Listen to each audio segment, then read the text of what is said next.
여러분 그 가나안 성도라는 말을 들어보셨죠? 가나안 성도. 가나안 성도는 가나안 땅에 가는 성도를 말하는 것이 아니라 그냥 그 가나안을 뒤집어서 읽어보면 뭡니까? 안나가, 그죠? 가나안, 그러니까 안나가. 이 교회를 다녔었는데 지금은 교회를 안 나가는 사람들을 일컫는 말입니다. 그런데 안타깝게도 대한민국의 그 안 나가 가나안 성도가 굉장히 많다는 것입니다. 통계에 따르면 무려 27%가 가나안 성도라는 것입니다. 물론 코로나를 계기로 많이 늘어났죠. 그전에도 있긴 했지만은 코로나 때문에 사람들이 뭐 코로나를 핑계로 또는 해서 안 나가는 거죠. 안 나가다가 결국은 이제 예배를 집에서 인터넷으로 드리는 이런 것들이 그때는 인정이 되고 하다 보니까 그냥 그렇게 눌러 앉은 경우가 많고 다시 돌아오지 않는 사람들이 많다는 것이죠. 그래서 통계를 내보니까 그 부류는 주로 젊은 층이 많다는 것입니다. 그래서 중학생은 한 30% 되는데 고등학생이 40%, 45%, 그리고 청년들 30대까지의 19세에서 29세까지의 청년들이 45%, 그리고 이제 30세 이상의 30대, 40대가 36%, 이러고 이제 나이가 들면서 이제 줄어드는 거죠. 10몇 프로까지 이렇게 줄어드는 통계를 나타내고 있습니다. 그래서 우리가 참 안타까운 일입니다. 이 가나안 성도가 이렇게 많아진다는 것은 참 위험한 신호입니다. 그래서 이 교회를 왜 안 나가는가? 물론 여러 가지 이유들이 있겠죠. 뭐 교회가 싫다, 교회에 목사님이 싫다, 설교가 마음에 안 든다, 또 교회에 여러 또 성도들이 싫다.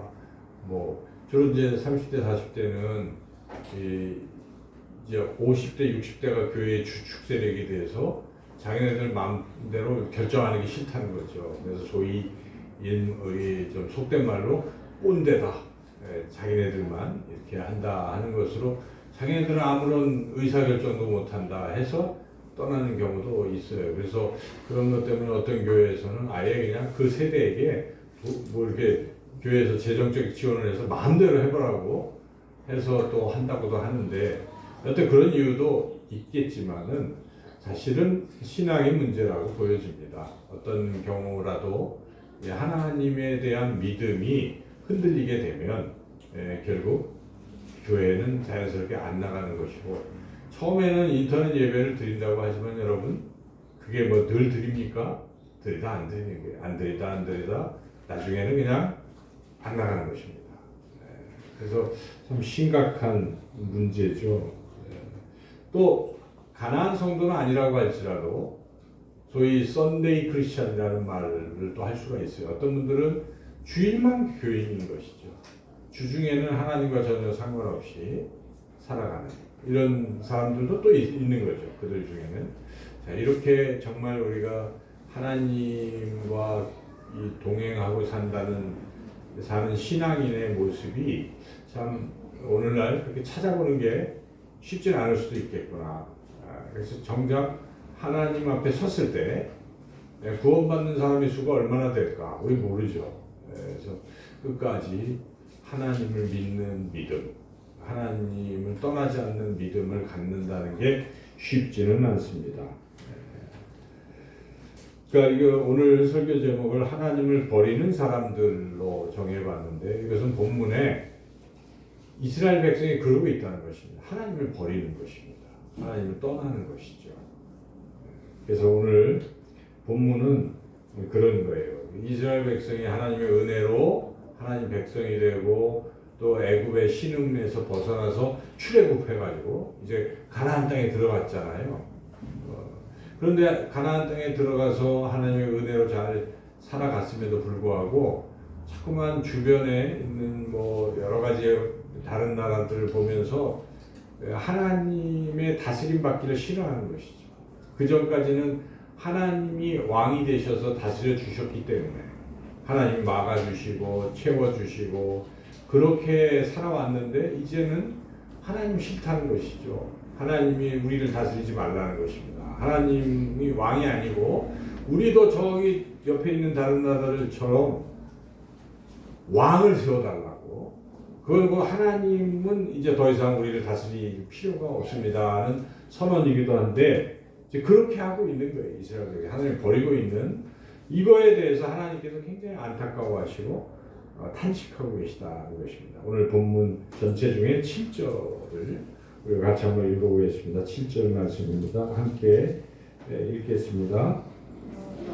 여호와께서 사무엘에게 이르시되 백성이 내게 한 말을 다 들으라. 이는 그들이 너를 버림이 아니요 나를 버려 자기들의 왕이 되지 못하게 함이니라. 그러니까 지금 이스라엘 백성이 사무엘을 버리는 것 같이 보이지만 그 속마음은 하나님을 버리는 것입니다. 그래서 더 이상 하나님 왕이 아닙니다. 우리는 그냥 우리끼리 왕을 세우고 싶습니다. 이런 얘기죠. 근데 만약에 하나님을 버린다면 어떻게 되겠습니까? 이스라엘 백성의 운명은 어떻게 되겠습니까? 쭉 읽어보면 나중에 예레미야서를 읽어보면요, 너희들이 잘못한 게 두 가지가 있는데 하나는 나를 버린 것과 뭐 이렇게 나오잖아요. 그리고 그 뒤에 보면은 이스라엘 백성이 어떤 운명을 맞이할 것인지를 자세히 기술하고 있습니다. 그 내용이 그거예요. 수치를 당한다는 것입니다. 진짜 수치를 당했잖아요. 바벨론에 의해서 수치를 당하고 포로로 끌려가고 환난을 당하고 그렇게 되는 거예요. 고통 속에 있다가 형통하기는커녕 그런 불행한 상황에 접어들다가 나중에는 멸망당하고 만다 하는 것입니다. 하나님을 버리고서야 우리가 처음에는 내 마음대로 살고 좋을 것 같지만 그 결국은 하나님의 심판을 마지막에 하나님의 심판을 받고 영원한 형벌로 들어갈 수밖에 없습니다. 그래서 우리가 하나님을 버리면 안 되는 것이죠. 하나님을 떠나면 안 됩니다. 어떻게 하든지 지금 마음이 그렇게 왔다 갔다 하고 있을지라도 다시 우리가 회복이 되어서 하나님께로 돌아가야 됩니다. 그리고 하나님을 나의 왕으로 섬겨야 우리가 살 길이 있다 하는 것입니다. 그렇다면 하나님께서는 하나님을 버리고 떠난 또 왔다 갔다 하는 사람들을 어떻게 생각하고 있을까? 만약 그들이 그 길에서 돌이켜서 다시 하나님께로 돌아온다면 하나님은 어떻게 하실 것인가? 우리는 보통 배신자들이 떠나고 나면 다시 와도 별로 받아주고 싶은 마음이 없을 수 있어요. 그러나 하나님은 그런 분이 아니십니다. 우리가 아까 시편 말씀을 했지만 거기에 계속 반복되는 게 무엇인가? 하나님은 인자하시다 하는 것입니다. 인자하시다는 것은 사랑이 무한하시다는 것입니다. 아무리 잘못해도 돌아오면 용서해 주신다는 그런 뜻입니다. 그렇습니다. 하나님은 인자하신 분이신지라 우리가 아무리 잘못했을지라도 하나님께로 돌아오기만 한다면 하나님께서 넉넉히 우리를 품어주시는 줄로 믿습니다. 우리 예수님께서 하나님 아버지가 어떤 분이신지를 알려주시려고 누가복음 15장에서는 그 유명한 탕자기를 하신 것입니다. 잘 아시죠? 그래서 한 아들이 둘이 있었는데 둘째 아들이 그냥 밖에 나가서 살고 싶어가지고 아버지한테 유산 미리 좀 땡겨달라고 해서 그냥 그 유산 다 모아가지고 다른 나라로 휙 가버렸어요. 아버지도 버리고 그냥 가버린 거예요. 그래서 그걸 허랑방탕 마구 써 제꼈는데 그것도 한계가 있는 것입니다. 얼마 지나니까 다 써버렸어요. 그래서 할 수 없이 거기 취업을 하려고 근데 취업도 안 되고 근데 돼지 치는 일을 하긴 했는데 돼지가 먹는 그 쥐염 열매가 월급인데도 그것도 잘 받지를 못해가지고 그냥 굶어 죽게 생긴 것입니다. 그때 문득 그래도 아버지 집에 가면은 아버지 집에 아들이라고 하긴 참 어렵고 종으로라도 가면 그래도 먹을 건 있을 텐데 하는 마음으로 민망해가지고 지금 더욱 아버지 집에 오는 거 아니겠습니까? 그때 그런데 놀라운 것은 그 아버지는 계속 기다리고 있었던 것입니다. 아주 거리가 굉장히 먼데 아버지가 미리 알아보셨어요. 그래서 아버지가 막 뛰어가서 그 아들의 목을 안고 그 아들을 불쌍히 여기고 그 아들을 안아준 것입니다. 그리고 새 옷을 입혀라. 손에 금가락지를 다시 끼워줘라. 금가락지는 아들이 신원을 다시 회복시켜주는 것이고, 그렇게 하면서 살찐 송아지를 잡아라. 잔치를 베풀어라. 이렇게 하면서 다시 회복시켜 주시고 아들로 인정해 주신 것입니다. 그 비유의 말씀을 예수님이 하신 이유는 하나님 아버지가 그런 분이시라는 것입니다. 여러분, 우리가 아무리 잘못해도 하나님은 하나님께로 돌아오는 사람을 항상 품어주시는 그러한 분이신 줄로 믿습니다. 그래서 항상 내가 좀 삐딱하고 잘못했을지라도 하나님 품에 어쩌든지 나가야지 하는 마음을 가질 필요가 있어요. 그래서 하나님 앞에 나올 때 하나님은 그렇게 우리를 품어주십니다. 그러면 우리가 어떻게 하면 지금 이렇게 왔다 갔다 하고 내 신앙이 왔다 갔다 할 수도 있잖아요. 그리고 또 우리 주변에 하나님을 지금 곁을 떠나 있는 믿음의 지체들도 있습니다. 이런 분들이 어떻게 하면 하나님께로 돌아올 수 있을까? 그리고 우리도 신앙이 항상 하나님께 올인하면 참 좋지만 세상 속에 일주일 중에 또 살다 보면 하나님 까맣게 잊어버리고 그냥 세상 것을 자꾸 따라가는 우리의 이런 잘못된 상태에서 어떻게 하면 온전히 하나님께로 돌아올 수 있겠는가? 오늘 본문을 통해서 우리가 함께 은혜를 나누고자 합니다. 첫 번째는 하나님께 돌아가는 길은 첫 번째는 어떤 문제가 발생했을 때 문제의 해답은 하나님께 있다라고 믿는 것입니다. 그래서 문제 해결을 하나님께 구해야 돼요.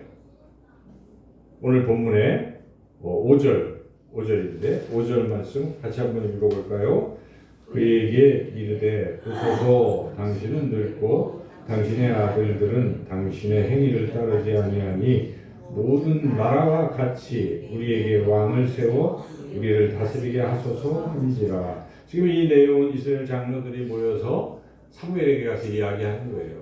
왜 이 얘기를 했냐면 사무엘은 거의 늙어서 죽게 됐는데 사무엘이 죽으면 두 아들들이 이제 다음 지도자가 되는 것인데 그 두 아들들이 행실이 온전치 못해요. 아버지 사무엘 같지가 않습니다. 자식 농사가 잘 안 되는 거예요. 그 아버지가 훌륭해도 자녀들이 따라 똑같다고 볼 수 없어요. 엘리의 제사장의 두 아들도 그랬죠. 사무엘의 아들도 그랬어요. 그래서 오늘 그들이 어떤 상태에 있는지를 3절에서 이야기하고 있습니다. 3절도 읽어볼까요? 그의 아들들이 자기 아버지의 행위를 따르지 아니하고 이익을 따라 뇌물을 받고 판결을 굳게 하느니라. 그래서 이 사사는 심판관이기 때문에 백성들이 잘못했을 때 판사처럼 판결을 해줘야 되는데 돈 받고 억울한 사람 막 생기도록 그 사람을 유리하게 하는 이런 엉터리 판결을 하고 있으니 백성들이 믿을 수가 없잖아요. 당연히 저 두 아들이 우리의 사사가 돼서는 안 된다.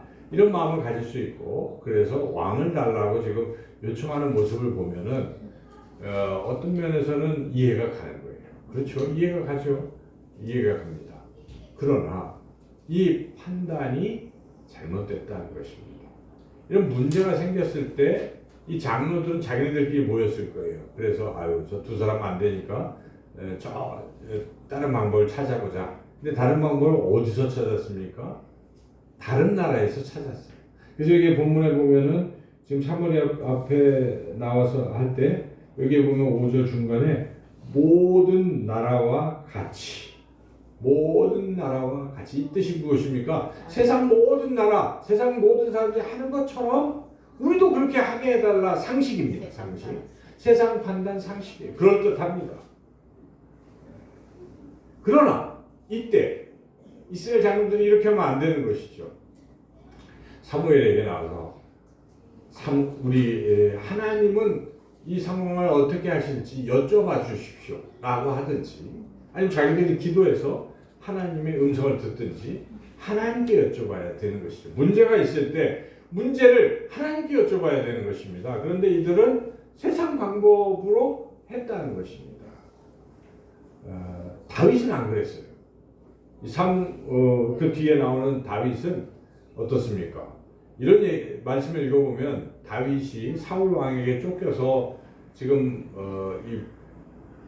막 도망갈 데가 없어서 블레셋 근처로 가기도 하고 이러고 있는데 소식이 들리기를 지금 사울은 자기를 쫓아오고 있는 거예요. 그런데 블레셋이 침공을 해가지고 유다의 그일라라는 곳을 지금 도륙을 한다는 소식이 들렸어요. 근데 사울 왕은 안중에도 없어요.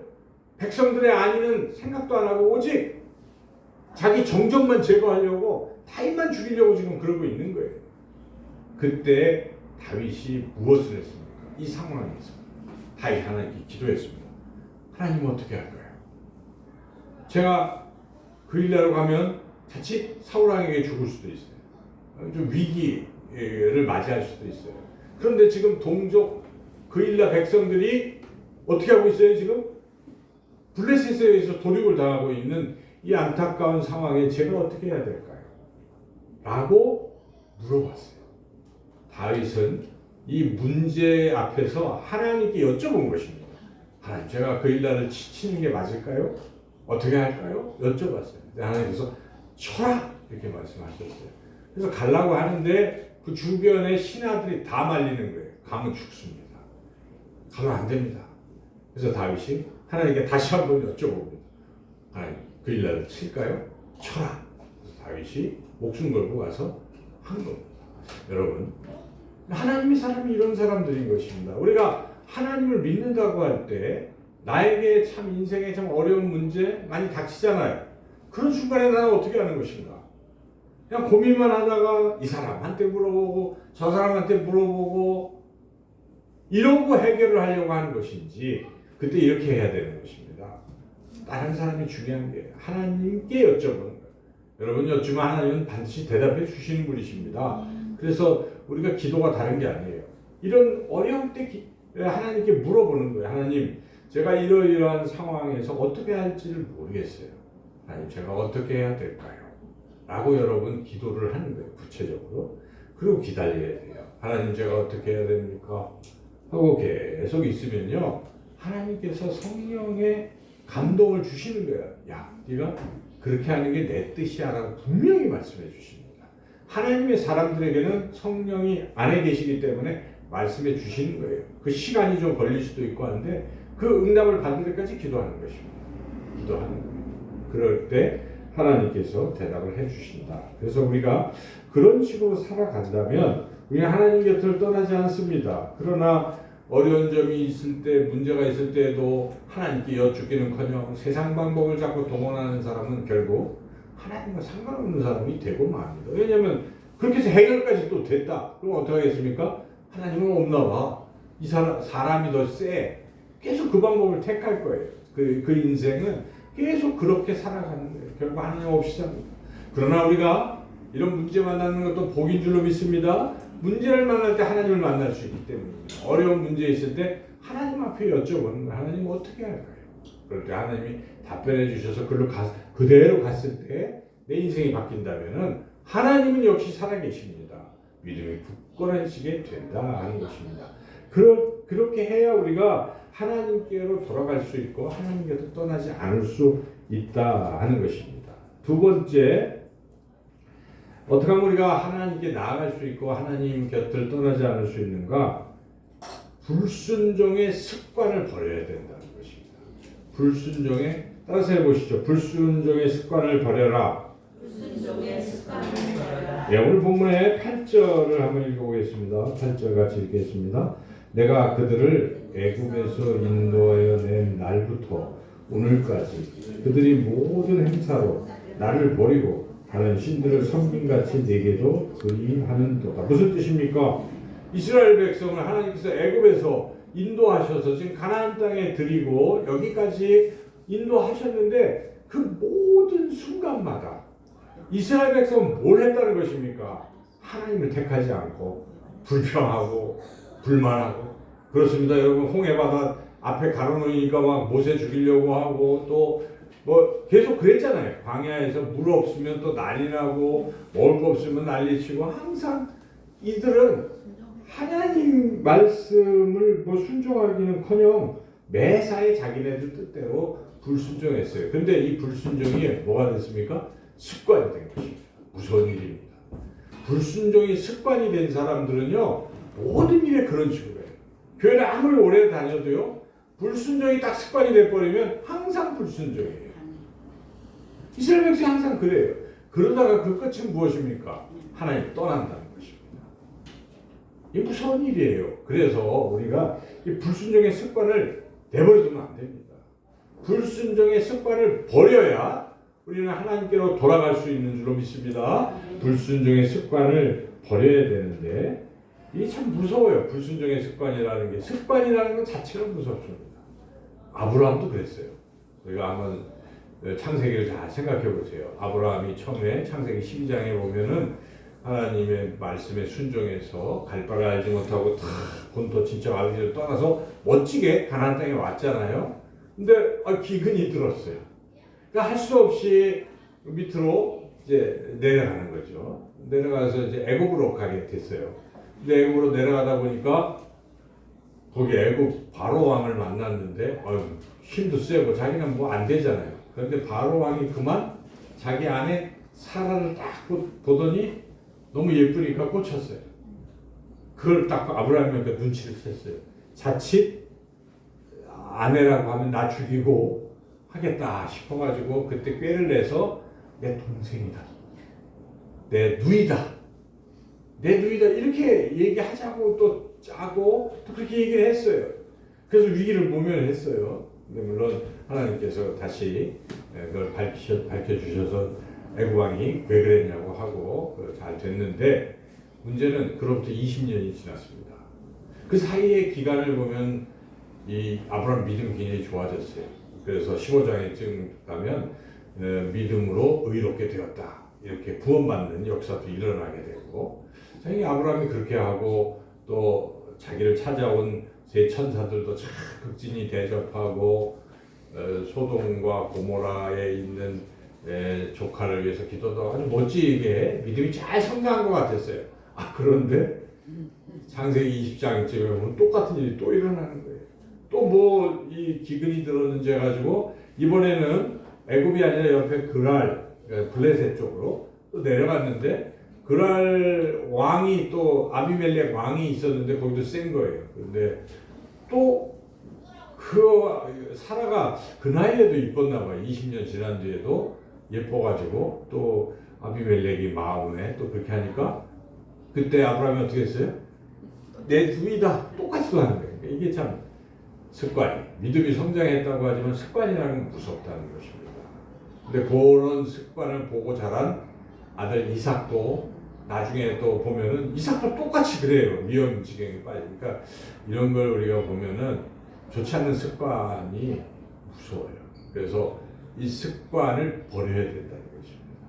여러분, 경건에 이르는 것을 우리가 훈련하고 연습하고 습관을 들여야 돼요. 나쁜 습관은 자꾸 버려야 하나님 곁을 떠나지 않게 됩니다. 이 습관에 쩔어 있으면 결국은 어떤 계기에 의해서 마귀가 유혹하고 그럴 때 하나님도 버리는 그런 일들이 있어요. 그러니까 대한민국 지금 통계가 말하고 있지 않습니까? 무려 30%가 떠나버린 것입니다. 물론 각자는 교회 핑계대고 할 수 있겠어요. 그럴 수 있어요. 그러나 본질적으로는 이것 때문에 그렇다는 것입니다. 그래서 우리가 이 불순종의 습관을 어찌하든지 우리가 버려야 됩니다. 우리에게 어떤 습관이 있습니까? 말하는 데 습관이 있을 수가 있어요. 말할 때 다른 사람을 자꾸 우리가 비난할 수 있어요. 이게 또 습관이 될 수 있어요. 비난하는 습관, 또 자랑하는 습관도 있을 수가 있어요. 뭐 하면은 입만 열면 자랑하는 사람도 있어요. 그리스도인이라고 하면서도 내가 뭐 이런 그런 게 습관이 돼버리는 것입니다. 거짓말도 습관처럼 할 수도 있고요. 그리고 또 게으른 것도 습관입니다. 여러분, 지각하는 사람은 꼭 지각해요. 좋지 않잖아요. 그죠? 뭐든지 좋지 않은 것이 습관이 될 수가 있어요. 그리고 어딘가 푹 빠질 수가 있어요.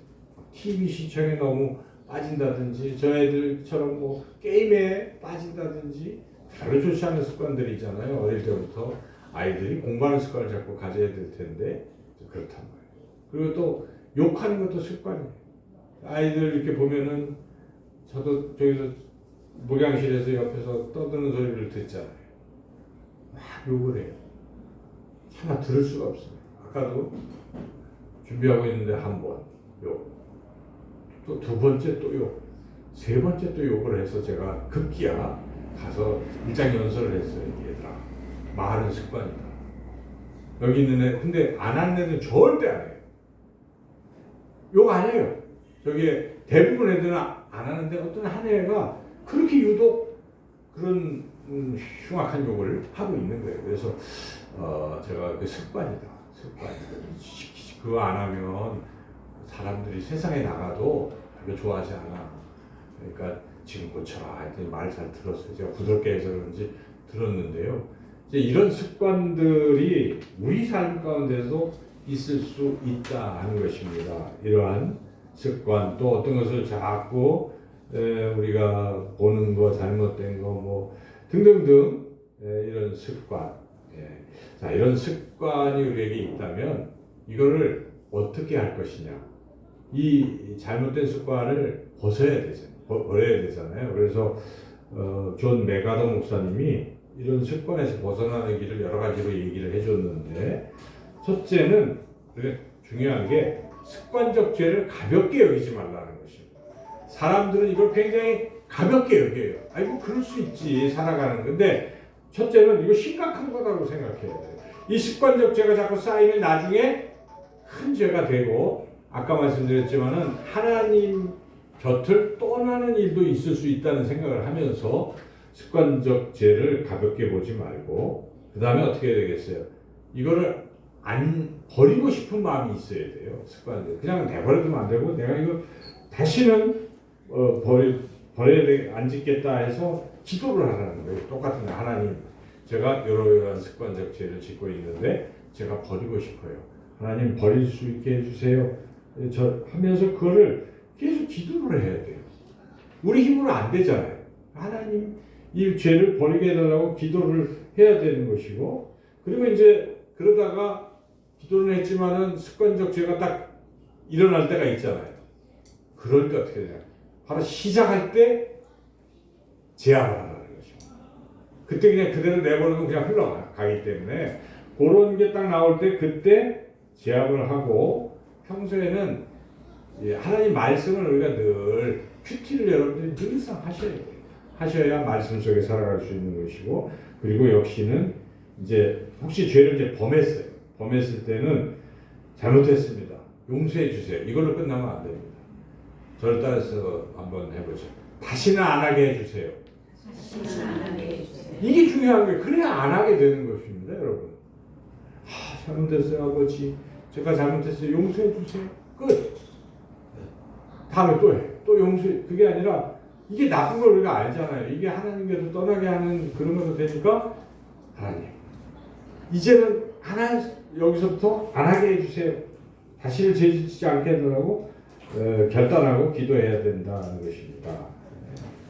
그리고 늘 주변에 좋은 사람들과 교제해야 돼요, 여러분. 그 나쁜 습관을 가진 사람들은 금방 오염이 됩니다. 아까 저도 걱정되는 게, 한 친구가 자꾸 욕을 하니까 다른 애들도 전염될 수도 있겠다 싶어요. 애들 금방 배우니까. 그래서 좋은 친구들. 그래서 저는 우리 센터에서는 그런 거 못하게 하고 분위기를 좋게 하니까 애들이 다 좋아져요. 이게 굉장히 중요합니다. 그래서 우리가 이 예수님을 믿는 교회의 믿음의 지체들은 굉장히 좋은 것입니다, 여러분. 그래서 함께 늘 서로 교제하면 우리도 같이 좋아질 수 있다 하는 것입니다. 세 번째로 우리가 하나님 곁을 떠나지 아니하고 살아갈 수 있는 것은, 하나님의 경고 말씀이 있을 때 절대 무시하지 말라는 것입니다. 경고가 있다는 것입니다. 오늘 9절 한번 읽어보겠습니다. 9절 읽어보겠습니다. 그러므로 그들의 말을 듣되 너는 그들에게 엄히 경고하고 그들을 다스릴 왕의 제도를 가르치라.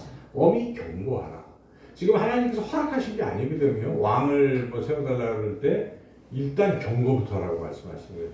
만약 너희들이 왕을 갖게 되면 어떤 일이 벌어질지를 알려주신 거예요. 그래서 본문으로 읽지는 않았지만 10절에서 22절까지 내용이 그런 내용이에요. 너희들이 왕 삼으면 너희 아들들은 가서 이제 그 왕에게 뭐 이것저것 다 해야 되고, 딸들도 가서 해야 되고, 너희들 재산도 또 10분의 1을 또 갖다 바쳐야 되고 등등등 이런 일들을 다 하게 되고 결국 너희들은 왕의 종이 될 것이다. 이렇게 딱 얘기를 그래도 할래 경고죠. 네. 그렇게 경고를 했건만 이스라엘 장로들 백성들 듣지 않았습니다. 경고를 무시했어요. 그래서 뭐라고 얘기합니까? 마지막에 19절 20절 한 가지 읽어보겠습니다. 백성이 사무엘의 말 듣기를 거절하여 이르되 아니로소이다. 우리도 우리 왕이 있어야 하리니 우리도 다른 나라들 같이 되어 우리의 왕이 우리를 다스리며 우리 앞에 나가서 우리의 싸움을 싸워야 할 것입니다. 하는 이렇게 된 거죠. 자, 여기에 우리가 주목할 것은 경고, 하나님의 경고를 무시하면 안 돼요. 여러분 운전할 때 신호등이 있잖아요. 파란 불 가라는 거니까 가면 돼요. 빨간 불일 때는 멈추라는 것입니다. 멈추면 되잖아요. 근데 문제는 노란 불일 때가 제일 문제예요. 노란 불의 의미가 무엇입니까? 경고입니다. 곧 빨간 불이 된다는 경고예요. 이때 많은 사람들은 노란 불하고 무시하고 확 가다가 저쪽에도 무시한 사람들이 또 있잖아요. 무시한 사람들끼리 같이 부닥쳐서 대형 사고가 나는 거죠. 그때 노란 불일 때 딱 멈춰, 빨간 불 되는구나 하고 딱 멈추라는 것입니다. 하나님의 경고 사인이 들어올 때예요, 여러분. 이때 하나님의 은혜입니다. 하나님이 막으시려고 경고를 주시는 거예요. 우리 인생 가운데 그런 경고의 말씀이 들어올 때가 있어요. 여러분 주일에 말씀을 듣잖아요. 어떤 분들은 이걸 경고로 듣는 분들이 있어요. 아, 그렇구나. 내가 멈춰야지. 이런 분들이 있어요. 근데 어떤 분들은 무시해요. 그러면 안 돼요, 여러분. 그리고 여러분들이 또 큐티를 하잖아요. 어떤 날은 기가 막혀요, 상황이. 아, 그래도 어떻게 해요? 하나님이 경고를 받는 거예요. 안 되는구나. 그래야 되는데 무시하고 그냥 가는 거예요. 무시하면 대형 사고가 나는 것입니다. 무시하면 결국 비극을 맞이하기도 하고, 그 무시가 잦아지면요, 하나님 없잖아요. 무시하는 사람이 무슨 하나님 말씀을 듣습니까? 무슨 하나님과 관계가 있습니까? 하나님의 경고조차 무시하는데 그 사람이 뭘 하겠어요? 하나님 떠나는 거예요, 그 사람. 아, 무시해도 괜찮아. 이게 더 비극이에요. 저는 그들은 그런 생각을 해요. 무시를 했더니 더 잘 됐어요. 없네? 하나님 안 계시네? 그리고 더 막 가는 그런 부류. 그건 제가 볼 때 가장 불행한 삶이에요. 하나님의 버리심을 받은 사람일지도 몰라요. 그러니까 그렇게 되죠. 형통하게 되죠. 근데 하나님이 택한 사람은요, 절대 형통케 안 하십니다. 이 일이 심각할 때는요, 꼭 경고를 주시고 자꾸 하시는 거예요. 그래서 내가 예를 들어서 어려운 일을 당한다, 감사해야 돼요. 아, 이 일을 통해서 하나님이 뭔가 계획이 있으시구나, 경고구나. 그래서 그걸 잘 새겨 듣고 말씀과 기도로 그 가운데 하나님을 의지하고 나아가는 것이죠. 이게 신앙입니다. 오늘 하나님 떠나는 사람들이 세상에는 대한민국에도 한 30%가 있다. 놀라운 일입니다. 우리도 그런 속에 들어가서는 안 될 것입니다. 오늘 주신 말씀을 잘 유념하셔서 항상 문제가 있으면 먼저 하나님께 여쭤보시기 바랍니다. 그리고 또 자꾸 불순종이 습관화된 부분들이 있다면 버려야 돼요. 끊어내야 돼요. 그리고 마지막으로 혹시 경고의 말씀이 들어올 때 절대 무시하지 말고 그 말씀을 듣고 하나님 앞에 나아가시는 저와 여러분 모두가 되시기를 주님의 이름으로 축원합니다. 하나님 감사합니다.